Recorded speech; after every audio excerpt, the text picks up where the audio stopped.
வணக்கம் அன்பார்ந்த நேயர்களே, கலியுக மந்த்ரா சீனல் உங்கள் அனைவரையும் அன்போடு வரவேற்கிறது. அன்பு நண்பர்களே, இந்த பதிவில் நீங்கள் தெரிஞ்சுகிறது என்ன அப்படின்னா, எதிரிகள் நம்ம கிட்ட எந்த விதமான தொந்தரவு கொடுக்காமல் ஒதுங்கி போகணும். இன்னைக்கு தொழில் செய்தாலோ எதிரிகள் வந்து விடுவாங்க.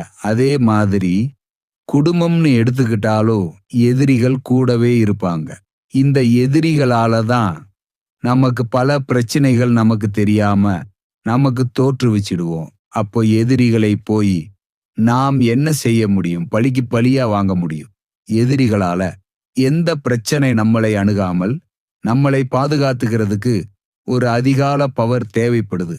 அந்த பவரை மக்கள் எங்கெங்கேயோ தேடிட்டு பல இடங்களில் போய் பணத்தை கொடுத்து ஏமாந்து பல வழியில் சங்கடங்களை சந்திக்கிறார்கள் நண்பர்களே.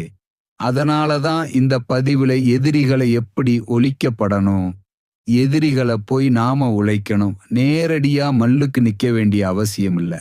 அவங்க நம்மளுக்கு ஏதாவது தொந்தரவு கொடுத்தாலும், அவங்க போட்டியோ தொழிலையோ பண்ணி இருந்தா கூட நம்மள பாதிக்காத அளவுக்கு நாம் பாதுகாப்பா இருந்துக்கலாம். அதுக்கு கிரீன் குருவி, அதாவது தமிழ்ல சொல்லணும் அப்படின்னா பச்சை குருவி ஒரு அரிய பொருள் இருக்குது.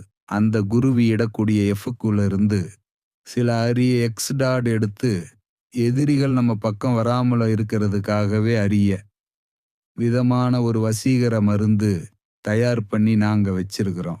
இந்த மருந்து கையில வச்சுக்கிட்டு எதிரிகளை நினைச்சோ இல்ல அவங்களால எந்த தொந்தரவு இருக்கு அப்படின்னு நாம அதை பத்தி அவங்களால நம்ம டைம் வேஸ்ட் பண்ணாத அளவுக்கு இருந்து நம்ம தொழில்களை நாம நல்ல மாதிரியாக செய்து நம்ம வாழ்க்கையில வெற்றி நடை போடலாம் நண்பர்களே.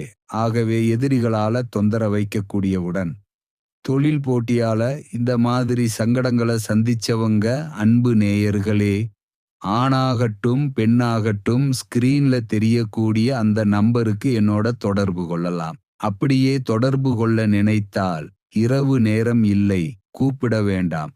ஏன்னா பகல்ல கூப்பிடுங்க. இரவு நேரங்களில் கொஞ்சம் தொந்தரமா இருக்கு, எனக்கு பூஜையும் தடைபடுது. அப்படி இருக்கிறதுனால அன்பு நண்பர்களே, எதிரிகளை இல்லாமல் நாம தொழிலை ஜெயிக்கிறதுக்கு என்ன அப்படிங்கிறதுக்காக தான் இந்த பதிவை போடுறோம். என்ன சந்திக்கணும்னு சொன்னா, தலைமையகம் கேரளா மாநிலத்துல தலைமையகம் இருந்து கொண்டிருக்கிறது. அதே மாதிரி கர்நாடகா, தமிழ்நாடு இரண்டிலும் மாசத்துல ஒரு குறிப்பிட்ட நாளில் என்ன சந்திக்கலாம். தேவைப்படுறவங்க ஸ்கிரீன்ல நம்பர் இருக்கு, கால் பண்ணி தொடர்பு கொள்ளுங்க நண்பர்களே. நன்றி, வணக்கம்.